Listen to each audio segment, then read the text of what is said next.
Story 1. Update: I headed to the hills after learning of my wife's affair.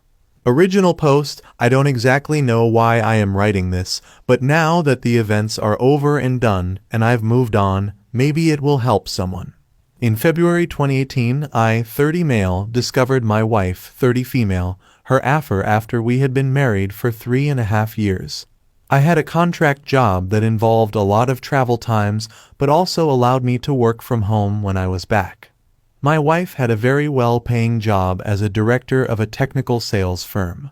We had what I would describe as a really good marriage, although things had gotten a bit strained from me being away on work trips and her working longer and longer hours. Backstory: I met my wife, now ex, 5 years ago at a mutual friend's barbecue. We struck up a conversation and had an instant chemistry, and quite honestly, I thought I was beating the odds with such a beautiful and well-spoken woman. Somehow she really liked me for my rough around the edges persona. Once we started dating, after a few weeks, we couldn't get enough of each other, and the clothes just flew off when we'd meet at each other's apartments. We finally tied the knot after dating for 18 months and moved into a big apartment while saving for a house. After the first 3 years of marriage, things started changing. I still was crazy about her, but I noticed she would start arguments about little things, and she would get angry when I would bring up all the late hours and the work outings that had been more and more frequent. She would say it was part of paying the dues since she had been climbing the corporate ladder, or at least that was her excuse. She told me I had no right to question her since I was gone for weeks at a time myself. I had told her I could certainly manage reducing my travel hours and had actually only been going on trips maybe 3 to 4 days every 5 weeks or so. These arguments were very circular and never had a resolution. As I look back, I had no idea my wife was in the midst of an affair. I would have never suspected a thing except her continued late working hours and our dwindling sex life. I just attribute this to her being tired from work.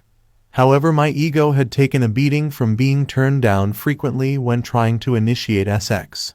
I didn't see the secretive texting that I read about, but then again, she had a company cell phone, and she could have been using it since she spent a lot of time in her spare bedroom that she would use as a home office. It was around September 2017 when Kathy started coming home after work, and then head off to a work engagement for the evening. This went from 1 evening a week to more than 3 evenings a week. I'm not that jealous by nature, but there is no way she would go unnoticed, and I know she would have to fend off some of the men at her office. She only seemed to be interested in work. She was working with more male executives than female. My first suspicion of her cheating occurred a month before D-Day. She had stopped off at the store. Before coming home, she asked me to help with the groceries. While I was grabbing a couple of bags from the back seat of her car, I noticed something pink glinting from just underneath the front passenger seat. It was one of my wife's bras. I recognized it as hers since she liked the ones from a particular apparel store. In retrospect, I now realize the reason for the red flag was the bra. When she gets in the mood, she always takes off her bra first from underneath her clothes. I don't know exactly why, but I instantly just had a sinking feeling in my gut when I saw this. I could not rationalize what her bra was doing under the seat. I just left it there under the seat. Almost made me sick, and my heart must have been racing like crazy, because when I returned to the kitchen with the bags, Kathy asked if I was okay, and that I looked like I had just seen a ghost. I just brushed her comment off and tried my best not to look angry or betrayed, but it took all I had to hide my feelings. That evening and the next, I decided to see if I could find out if she was involved with someone or not. I started thinking about all the clues I was missing. I had no proof except for the bra incident. We live in a fairly large city, and her work is in a downtown office building. I kind of took my focus off the affair idea for a bit and decided maybe I should give her more attention. One Friday after work, I made a nice dinner, set up the dining table with nice plates, silverware, and candles. I bought a nice bottle of wine and a bouquet of roses. She came breezing in after work as usual. I pointed out the dinner and everything that I had prepared. She gave me a sad smile and told me she was sorry, but she had plans to meet up with her co-workers tonight at a local hangout. She said that she could grab a quick bite with me before she left, but had to jump in the shower first. I think my insides flipped on me and I became completely speechless. I won't tell you what kind of rage I was feeling at that point, but I had finally had enough. While she was in the shower, I grabbed my company's cell phone and planted it in her back seat. I've been thinking of this lately as a way that I could track her location with my personal phone. I went in and dumped the meal in the trash along with the flowers. She came back after her shower dressed up and looking great as usual. She said, "Okay, let's eat." I told her never mind, just go out with your friends. She looked at me strangely and asked if I was mad. I said I'm disappointed by you never wanting to do anything together. She became angry and told me to quit acting like a child and that's something snarky about having a short fuse. I stood there letting all this sink in and said, "Foolish me. I thought you'd like spending the evening together for once." She just smirked at me and left in a huff. I took out my other phone and started tracking my work phone. I saw her stop about 20 minutes away at the bar that she frequents with her work buddies. I decided to head out and locate her car. Sure enough, there it was in the parking lot of the bar. I sat across the street in my car waiting to see if I could see her. I felt so unlike myself, like a stalker, but I rationalized and needed to at least satisfy my anxiety about her whereabouts. About an hour after I arrived, I saw her coming out of the bar with a man. He looks like one of the execs I've seen from her work. He grabs her and pulls her close and kisses her. My stomach goes into knots. My body went completely numb. They head over to another car and get in together. I do my best to follow them as the car pulls out. They travel about 10 minutes away to, you guessed it, a hotel. I pull over to the street next to the hotel. I watch as they get out and hand in hand into the hotel. I've seen enough. I'm an idiot. I start banging my fist on the steering wheel. That's it. Something inside me went completely blank, and I'm not sure if I blacked out or had an out-of-body experience. When I recovered myself, I decided I needed a drink. Now this is when my life took a new direction that I would have never have guessed. I just started driving out of town, just reliving everything that I had just witnessed. I hate to say crying with rage. I headed towards the outskirts of town about 30 miles. I find a nice little bar and pull in. I find a seat at the bar and order a drink. I must have looked like death warmed over because the bartender, female, mentioned that I looked like someone took the wind out of my sails. I half smiled and said, "You could say that." A guy takes a stool next to me and starts up a conversation. I'm not much in the mood to talk, but something about this guy just made me feel comfortable. We started talking, and after a while the subject of my wife cheating just tumbles out of my mind. How I just want to leave her and forget her. He looks at me and slaps me on the back. He says, "Buddy, you are not alone there."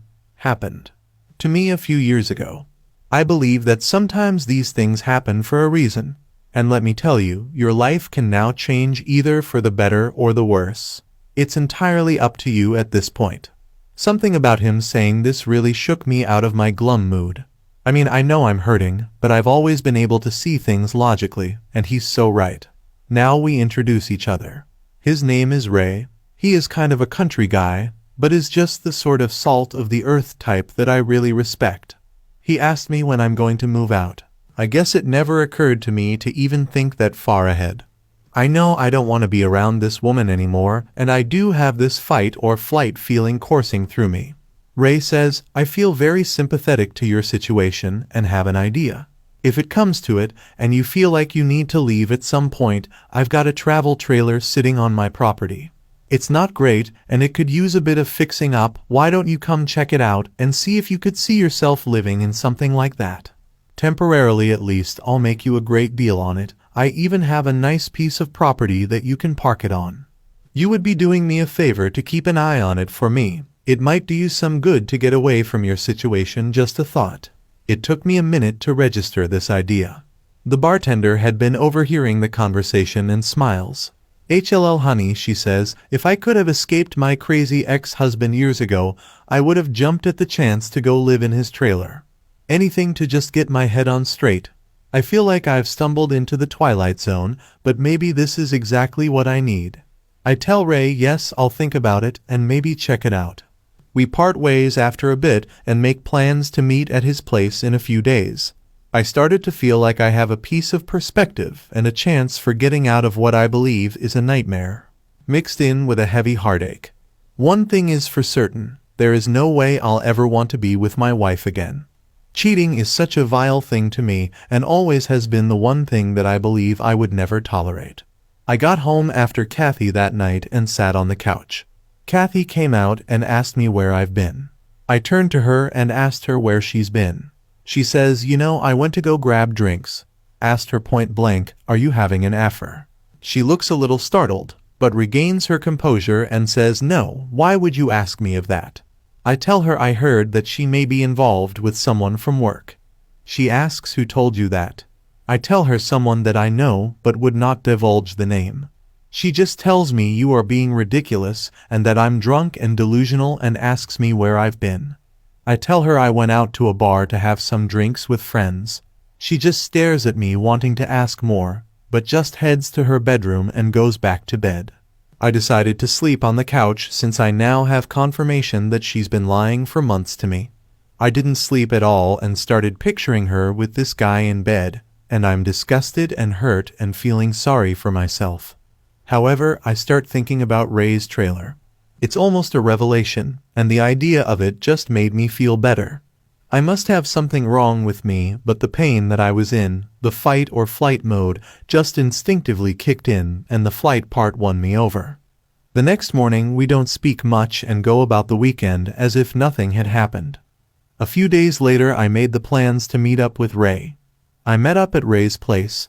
He owns a nice ranch, and the trailer is actually really nice, about 26 feet, and has all the necessity one needs to live in it. I had traveled with some friends and one back in college during a spring break and really enjoyed it. I make Ray an offer on it, and he agrees to the price. I practically stole it from him. He gives me some directions to his ranch property, and I drive over to check it out. It is beautiful, full of trees, scrub brush, and it looks like there are nearby hiking and biking trails bordering it. It's near the foothills of some mountains, and Ray has a small shack on a hill overlooking the property, with water and electricity for the trailer available. Ray will pull the travel trailer to the site and set it up for me.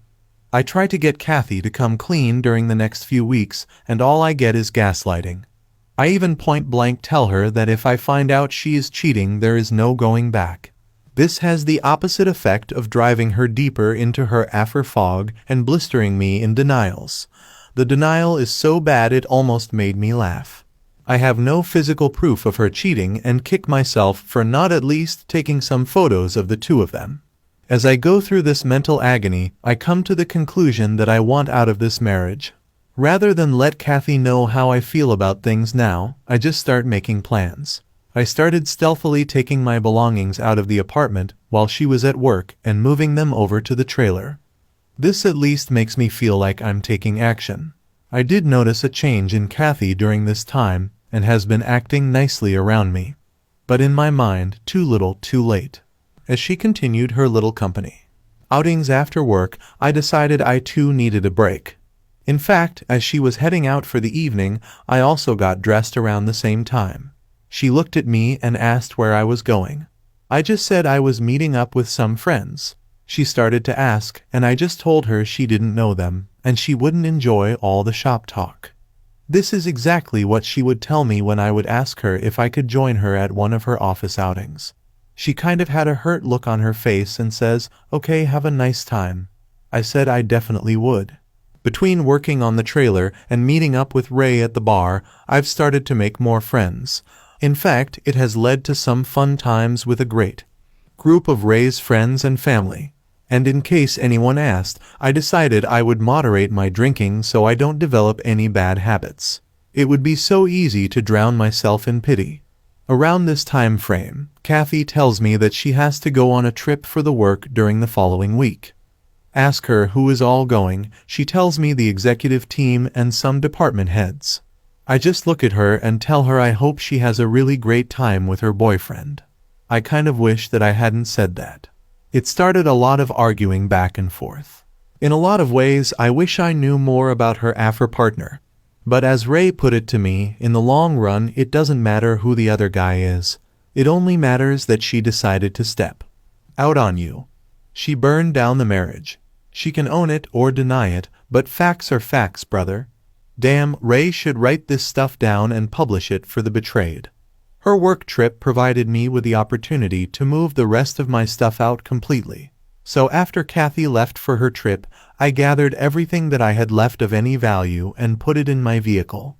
I'm not taking any furniture or the like, so it's just clothes, work computers, and equipment. Before I left, I had written a note that I was going to leave her, but after rereading it, I decided I would just make it simple.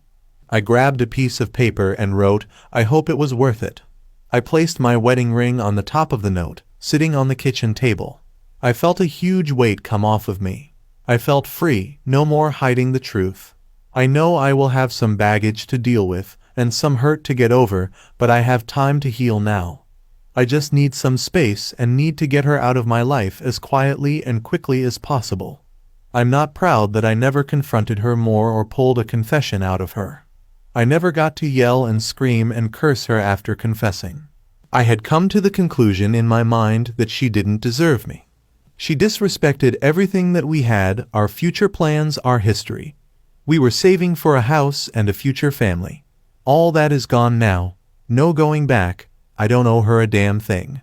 She can deal with the fallout. Aftermath. I didn't have an agenda at all. I didn't contact a lawyer or anything. I just wanted to get some clarity. I really enjoyed my new trailer, and the mountainous air was exactly what I needed. In the following week, I took up running again, and it felt great to be alive. I never answered any of Kathy's texts while she was away. There wasn't much to respond to. They were just highlights like "we just landed," "we're having a team dinner," etc. She did send a few "where are yous" and "let me hear from you," etc. The day she returned home, my phone blew up. She texted me incessantly and tried calling me constantly. After the first day, her mother tried calling me. There's only my dad left on my family side, and we aren't close, so she didn't try to get him involved. After the first few crying messages, I never bothered to listen to the rest of her voicemails. Her text consisted of, "What is this? We need to talk. I don't know what you think you know, but there is nothing going on. I'm not involved with anyone. I'm not having an affair." After a week of not responding, she finally leaves me a text saying, "I'm sorry things got out of hand. I was involved with someone at work, but it meant nothing. I got caught up in my work, and you were gone a lot, and I just made a mistake. I was going to end it." Haha, a mistake? This was the confession I had been seeking all along. For some reason, it just made me dislike her even more. Why couldn't she just be honest? This wasn't the woman that I dreamt of building a future together. And mistakes don't last for what, 6-8 months or a year. At one point, her pleading for me to come back and work on the marriage became pathetic. She quit bothering me for a couple of weeks. I still refused to answer her. I did not want her to pry anything out of me where I was living. I did not want this woman ruining my sanctuary. Then one day she started sending me some angry texts like, "You are a coward. You won't even talk to me. You don't care about us. Please come home so we can talk. Where are you? I can come to you. Damn it, Paul, please, let's talk and fix things." I don't remember all the messages, but they all seemed to be excuses and very little in the way of apologies. I let it all go in one ear and out the other. I finally changed my cell phone number. Update June 2018. Kathy sent me an email telling me she had retained a lawyer and was filing for divorce. I sent her a reply that said, "Okay, sounds good." This resulted in a flurry of emails demanding I come and see her and so forth. She realized this wouldn't get her anywhere, and after a while she just wrote that if I agreed to an uncontested divorce, she wouldn't bother me anymore. I agreed, and several months later, finally, I was truly a free man. I never had to see her after I left her apartment.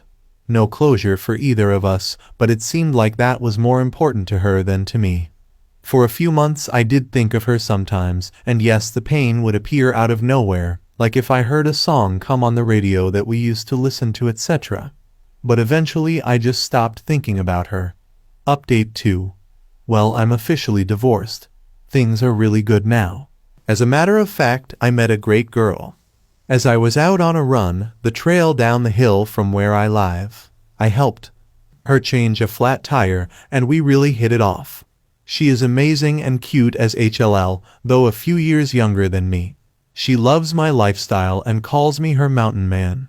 I'm in no hurry to get serious, but I'm not about to give up on women completely. I'm still up here in the trailer. I have no plans to change anytime soon, and I have simplified my life quite a bit. I love the outdoors. It helped me get over my ex-wife, the heartache, and everything. I know everyone handles things differently. I was so lucky not to have children yet, and was only into my 3rd year of marriage, so I think I did what was right for me. You don't have to live your life with a cheater. If something like this happens to you, please just don't dwell on it. Just move on with your life. It gets better after you work on yourself. I wish everyone the best life they can possibly have. Now for the updates. Update 1. Just one update on the situation I found myself in with my ex-wife, and have rewritten this about 5 times to make it legible. As mentioned in my previous post, I was concerned that my ex-wife was trying to track me down in an attempt to reconcile or something. I had moved some 2 hours from where we used to live. I saw her last weekend in a coffee shop I go to frequently in town that is near to where I live. I was suspicious that it was not a coincidence that she was there. Luckily, I was able to leave before she saw me. Update: I came back into town this past weekend to grab a few groceries and went to grab a coffee in the place I usually go to, as well as work on some documents I need to fill out for work using their free internet. After finishing up, I left the coffee shop while I was walking towards my truck. I hear someone yell, "Paul." I look across the street and OSHT, there's Kathy, my ex, waving at me. Armageddon had finally happened. I stood there in shock. She runs across the street and approaches me and reaches to me expecting a hug. And I instinctively hold my arms out with palms out, and she stops. She looks at me really hurt. She then says, "Paul, I've been looking for you. I heard you moved out here and wanted to see you. Can we talk?" I feel like a trapped animal, guys. I really did. So I relented and said, "Okay, let's find a table or something and we can talk for a minute." She asked if we can go to my place, and I just flat out said no. She follows me down to a bench outside a little shop at the end of the block. She starts by saying how much I've changed and how she loves my new look, my beard, blah, blah. She liked my new physique had changed and how I looked so fit. She puts on a good act, and guys, she looked hot. She had one of those little white shorts and a tank top on, and her hair in a ponytail like I used to like. My radar was on high alert, and I could tell she was really turning on the SX appeal. I had to really rein myself in here and see where this was going. She starts out by apologizing about the whole affair thing. She says karma really hit her hard after I left. Her company learned of her affair and basically made things so unpleasant that she had to quit. Her app, who had a fiancé at the time, got reprimanded and was moved to another position within the company. He blamed her for this having to move, and she retaliated by telling his fiancé everything, which resulted in them breaking up. She lowered her head a little and started to cry. I just sat there looking around, not having anything to say. She straightened up and stared at me for a bit, asking her what she wanted from me. She wanted to tell me that she never intended to start an affair, that she felt like she was drawn in by all the politics and positioning in the company, and thought the affair partner really manipulated her with his charisma and power within the company, and that she stupidly thought she was using him as much as he was using her. She was going to come clean with me, especially after I accused her of having an affair. She hated herself during that time, and the after-work drinking was her attempt to medicate from the guilt. That right after I left her, she felt so foolish, so alone, like her heart just imploded from the loss. She immediately broke things off with her app. She felt that since I wouldn't contact her or talk to her, that she had to find me and see if she could make things right for us, and if we could start over again. She knows we are divorced, but maybe we could have a clean slate. I just stared at her. I let her have it. I'm paraphrasing the conversation, but here it is. How dare you think you can just come out here and think you can just wipe away all the SHT you caused? I'm to forgive everything you did to ruin our marriage. I told you before you cheated on me we were through. There is no forgiveness. There is no reboot of this relationship. You can't let it. You destroyed what we had the minute you stepped out on me. How stupid do you think I am? I followed you one night and saw you go into a hotel together. Did you know that? I didn't realize that I had been raising my voice and people were starting to notice. She started to sob. She grabbed my arm. I let her cry on my shoulder a little before nudging her away. She looked up at me. I deserve all this. I know I do. Can you at least let me take you to dinner or something? I don't want to leave. I want to talk more. I want you to make sure that we have everything out in the open. I need time with you that you didn't give me before. Please, Paul, I know you may not want to hear this, but I love you so much. I didn't know how much I loved you until you left me and broke me, and I broke you just as bad. I can't forgive myself. I don't want to forgive myself until the day I die. She started hyperventilating and sobbing so bad that I pulled her up and hugged her. I know, I felt like that was the only thing that I could do to maybe calm her down. At that moment I realized I didn't actually break her heart like she broke mine. I started walking with her and then found a nice quiet path to walk on and things settled down a bit. I then asked her how she found me and did she hire a pie or something. She just laughed a little and said no. She thought about it though. She ran into Stacy a couple weeks ago and she asked how things were going and Stacy let it slip that she saw me.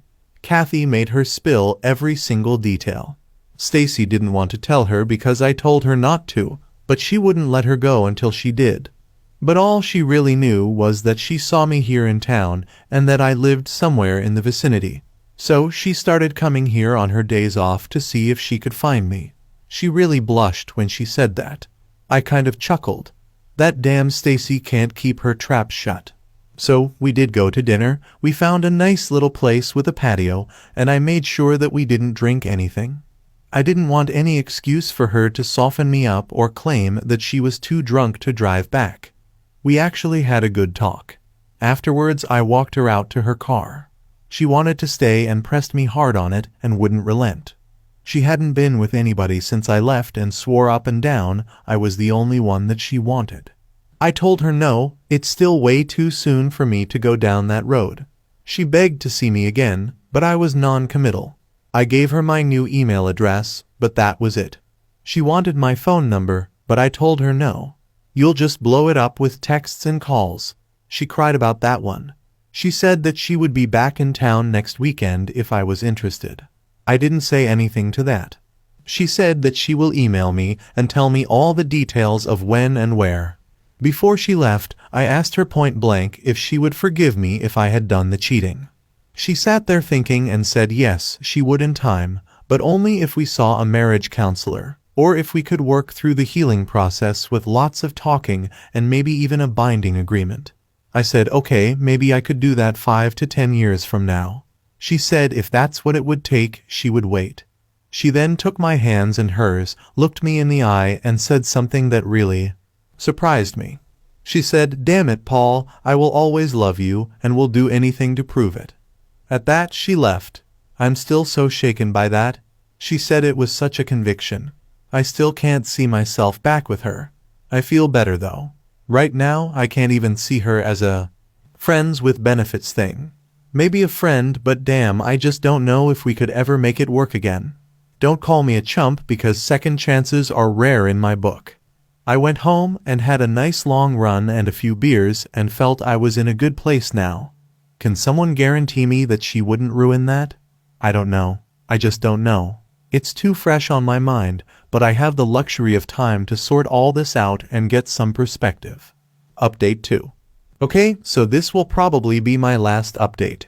I posted my story on, but the mod kept removing it. To recap, my ex-wife did find me, and we did talk again, after over a year of her being ghosted by me. Her intention in finding me was indeed to reconcile and restart our life together. To those that wrote me predicting that I would be the typical beta blue pill fool and forgive her and fall back in with her, you will be sorely disappointed. She did write me a long email this past week professing her love and regret for the affair once again. She wanted to come back and spend the weekend with me. My response to all this was to shut her down. I have been perfectly content to live the solo life for now, living in my remote location, and keep my situation as uncomplicated as possible. I have enjoyed the company of several women and friends, and at 32, feel there is no hurry in changing things up. I have my own self-determination roadmap, and I intend to follow it for now. So in answering her email, I refused to give her my new phone number. I laid it all out. I told her no, I do not have any intention of reconciling with her. She made her bed and I no longer trust her, nor do I know her any longer. I wished her the best and will consider her a possible friend, maybe someday in a future yet to be determined. My vagueness really frustrated her, so she replied with something very telling. She was of course thoroughly disappointed in my response, but she also informed me that she had accepted a job several states away and her real intention all along was for me to come with her. She knows my job is remote, and I can live anywhere I choose, and she thought that I would consider coming with her, and in exchange we would have a brand new start in a brand new location. She had a little time left before she would be leaving and wanted to see me in person and put the hard sell on me. Fortunately for me, I have to leave for business for a week, so our time is up. Thank goodness, so she will be gone from my life for now. I imagine that I will get a few more emails for a bit longer, but in time I believe she will realize that her time with me has expired and she will have to find someone else, and she may cheat on them too. Just thought I would share the update. So guys, live your best life, get rid of that old baggage, and empower yourself to